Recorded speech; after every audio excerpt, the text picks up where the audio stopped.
Speaking about personalities, I mean, like, it's just a simple question. Do you think Kamala Harris is the best running mate for President Biden? You've said she's excellent. That's farther than Speaker Pelosi went. But do you think she's the... I'm not trying to throw anything into turmoil. I actually think it's a pretty simple question. Do you think Kamala Harris is the best running mate for President Biden? Yes or no?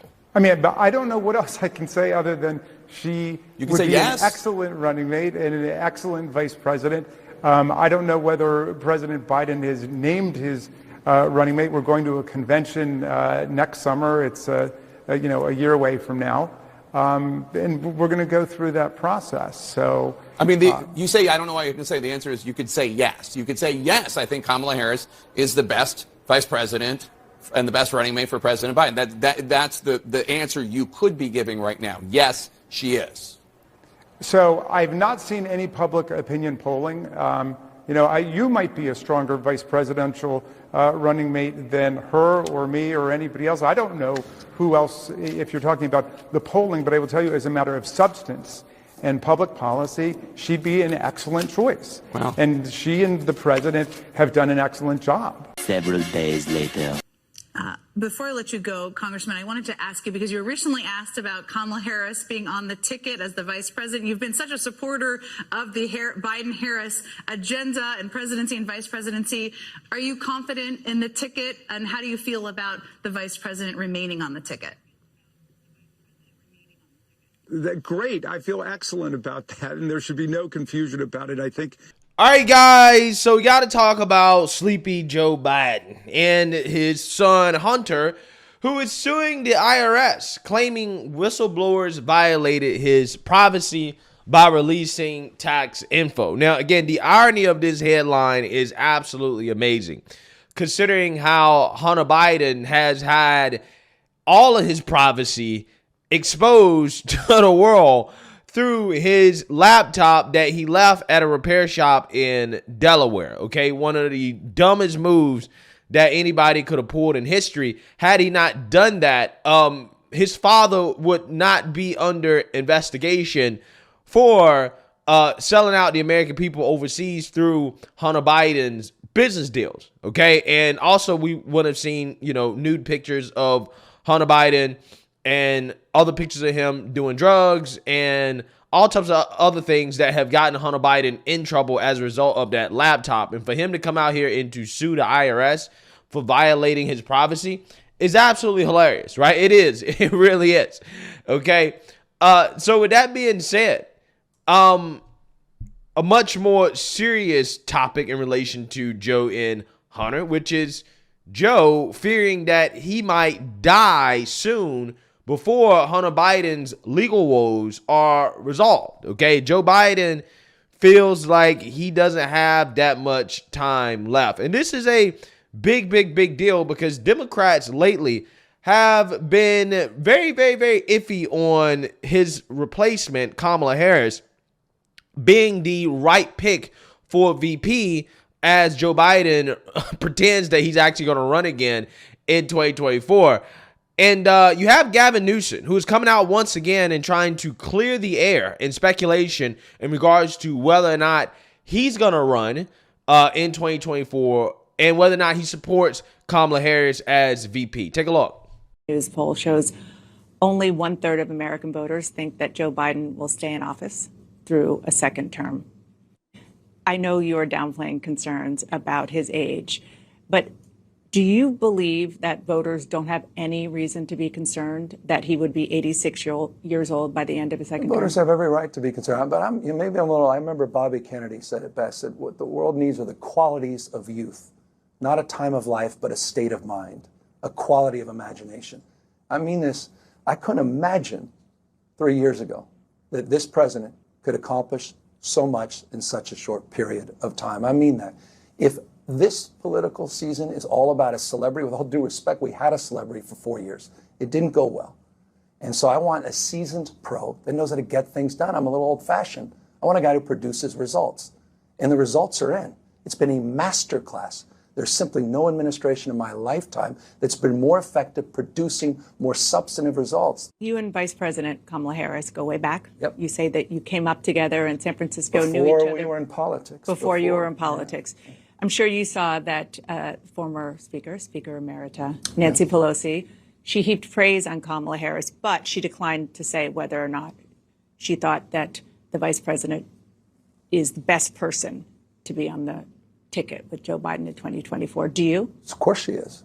The Biden-Harris administration, masterclass in terms of performance. Bipartisan deals on infrastructure, bipartisan deals on guns and debt ceiling, on the CHIPS and Science She's Act. the best choice. I mean, by definition, if I think this administration the last 2.5 years has been one of the most outstanding administrations in the last few decades, and she's a member of that administration, she gets to lay and claim credit to a lot of that success. The answer is absolutely. All right, such unequivocal support. Let's just be real. We don't hear that even from a lot of Democrats. And that's exactly why he's trying to be out there with such unequivocal support. I mean, in various ways, he says that the Democratic Party needs to stop hemming and hawing, needs to stop sort of gnashing their teeth collectively. Yeah. And he says point blank, this is the train that is leaving the station, so we all need to get on board. And this train, he's referring to the Biden-Harris reelection campaign. And what he's been trying to do, not just I guess really by example, Aaron, is say, this is how you do it. Stop whining, stop worrying, get out there and sell this ticket, because this is the ticket that we have. Well, he's selling masterclass, listing off all of the accomplishments as he sees them, right? I mean, and just like point blank, no pause support for Kamala Harris. Again, I'm just saying it does contrast with what you hear from so many others. Yeah, so you're seeing that, you heard that. That is Gavin Newsom trying to play cleanup for Kamala Harris, okay? Because he's the only Democrat that can come out here and say with a straight face that he believes that Kamala Harris is a good or great VP choice for Biden, as he pretends that he's going to try to campaign for president again in 2024.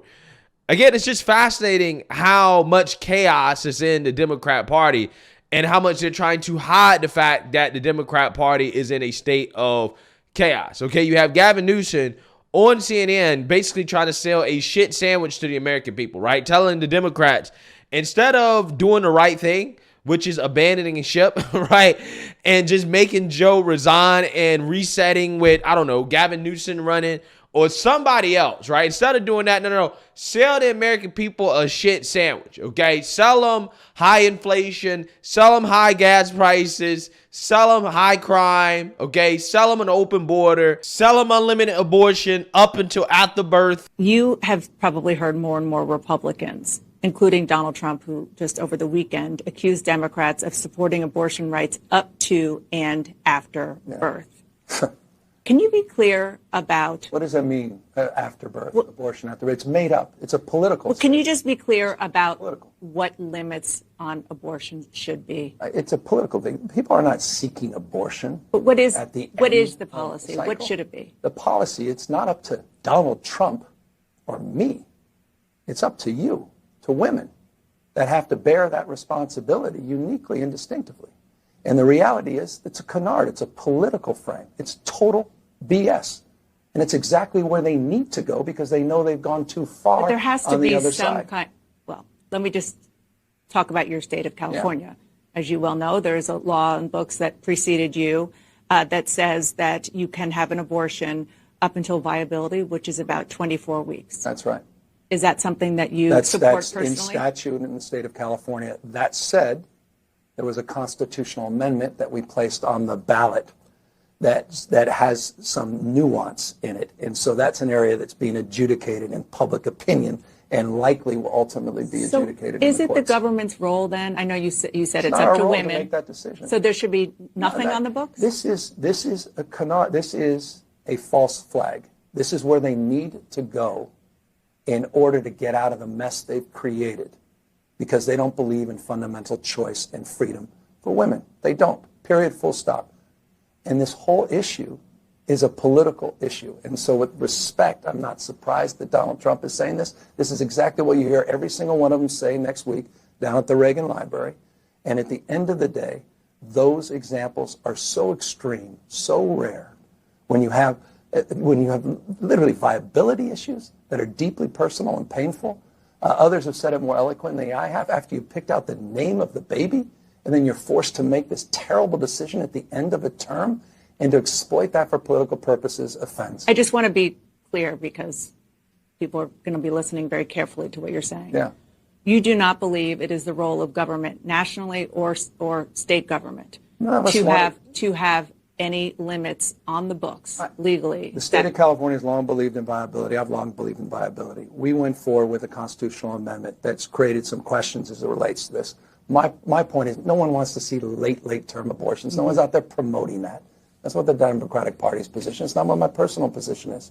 In those rare and extremely rare and personal circumstances, one thing I absolutely believe, Donald Trump shouldn't be making that decision. I sure as hell should not be making that decision. That's a decision for the mother, the would-be mother, and for her doctor, and for whomever member of her family or priest believes that's the right thing to do. And beyond that, with all due respect, I call BS on this whole debate. It is purely a political canard. Yeah, that's the Democrat Party platform, guys, right? When it comes to this issue of abortion, this man can't give you a straight answer about whether or not he supports abortion up until and even after birth, right? Because we know that that is the extremist position of the Democrats, right? But hey, go out there and just roll with it. Roll with what you've done, which is a terrible job, right?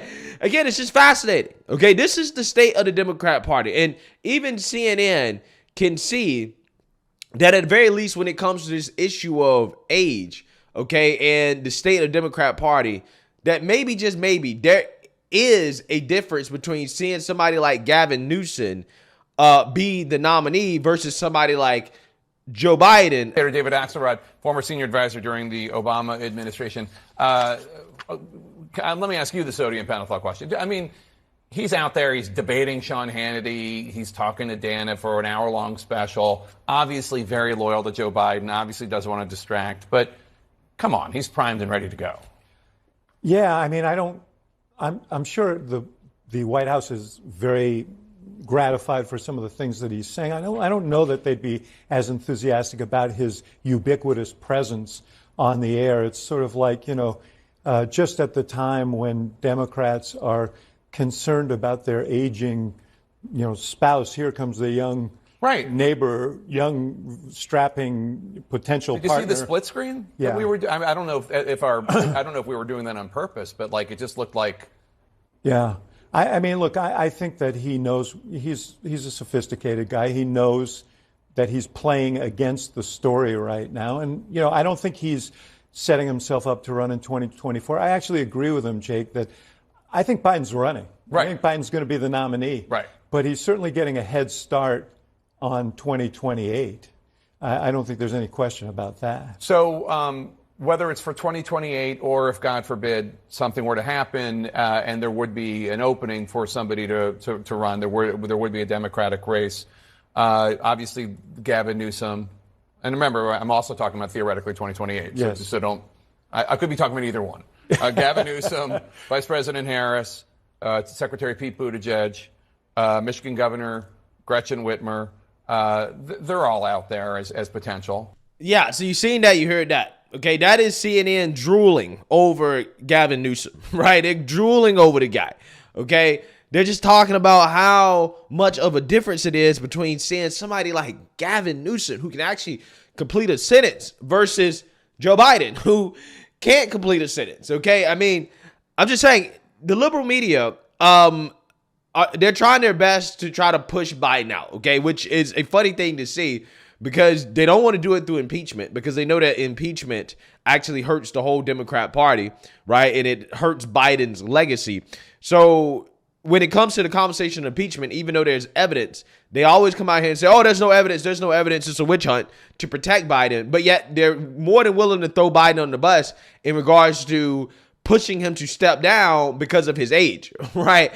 Or because his approval ratings are low. It's just a fascinating thing to watch, right? It really is, okay? They don't want to get on Biden for the obvious corruption, but they'd be more than happy to get on Biden for his age.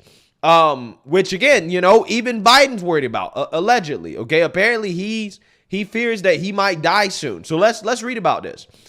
President Biden knows Father Time is coming. The 80-year-old commander-in-chief fears he won't live to see the end of his son's Hunter's legal jeopardy, NBC News reported over the weekend, days after the 53-year-old was indicted in Delaware on federal gun charges. The president and First Lady Jill Biden are, quote, resigned to the fact that Hunter's legal problems will likely worsen in the months ahead, according to the outlet, with a source close to the family saying Joe Biden has lamented out loud that, quote, he might be dead before his son's case would be resolved. Other reports have highlighted Biden's near fanatical devotion to his only surviving son and his refusal to countenance any advice to distance himself from Hunter as he gears up for a re-election campaign.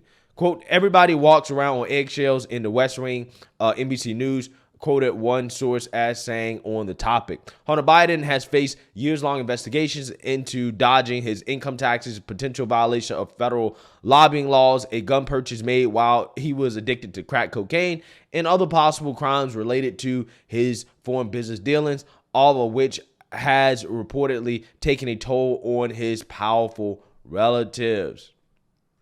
Quote, every day this president wakes up and thinks about his deceased son, Beau, and probably cries every day. And the weight of Hunter's legal troubles is equally emotionally taxing. Former Jill Biden press secretary Michael LaRosa told NBC, adding that the Bidens are incredibly protective of Hunter. Okay, so if that's the case, then drop out, right? I mean, I'm so serious, right? Why are you continuing to be president if you're so worried about your son, okay, and you want to spend more time with him, and it's taking such an emotional toll on you to the point where I can imagine it's probably hard to do your job when your son is such a distraction? Then I don't know, maybe you should step down. But then again, if he steps down, he won't have control over the Justice Department, right? He won't be able to affect the outcome of his son's legal troubles, which again, they're pretending as if, he's going to face some serious consequences, even though we know that that's not the case. But let's read here. Hunter faces 3 charges in Delaware related to lying about his drug use on a federal background check form when he bought a Colt revolver in 2018.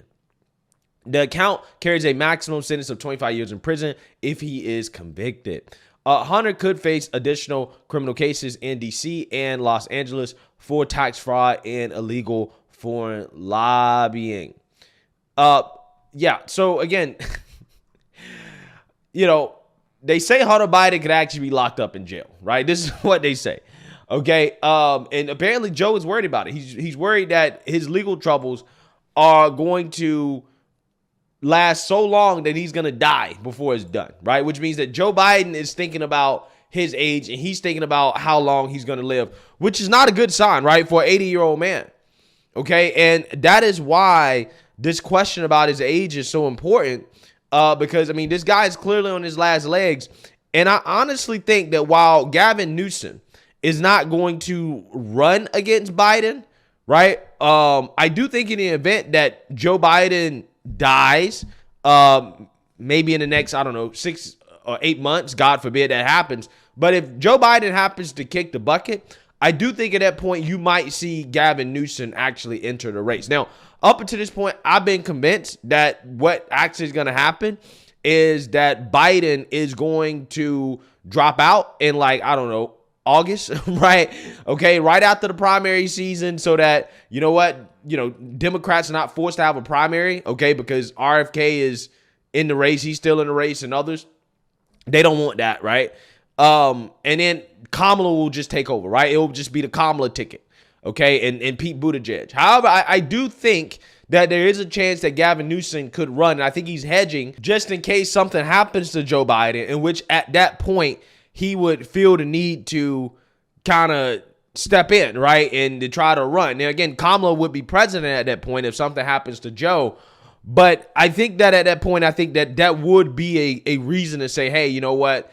We should run a guy that actually gives us the best chance of winning instead of sticking with, you know, Kamala and Joe, or Kamala or continuation of the Biden administration. We could just hit a hard reset instead of a soft reset because Joe kicked the bucket, right? But I still think that that's very unlikely. And I think the only reason Gavin is not running is because he knows that that party would literally be torn apart if he was to run and Kamala was to be pushed aside, right? All the pro-black, okay, pro-women, woke revolutionaries, right? They would be upset that a straight white man is getting the go-ahead over Kamala Harris, right? Over a woman, and the opportunity for you to have the first woman and black woman president, right? That is what a lot of people would be upset about if Gavin was to enter the race, and that's why I think that he's just not, right? That's why I think he's not. But again, I personally think he's playing for 2028. Okay, I think that's a safer bet for him to run in 2028. But who knows? He could decide to jump in this race. Okay, again, you know, especially if the circumstances change significantly. I think it's certainly a possibility, especially considering how Joe Biden himself and the American people have doubts that this man is going to actually make it through a full term. I mean, who knows? I mean, again, there's still a whole year until the next election. Things could change, right? Things, I think, in my opinion, is going to get crazy in 2024. I think 2024 is going to be the craziest year of politics since 2020, okay? I really think it's going to be insane, right? I really do. But hey, let me know what you guys think. Make sure you like, comment, and subscribe. Most importantly, share a Black conservative perspective. Peace.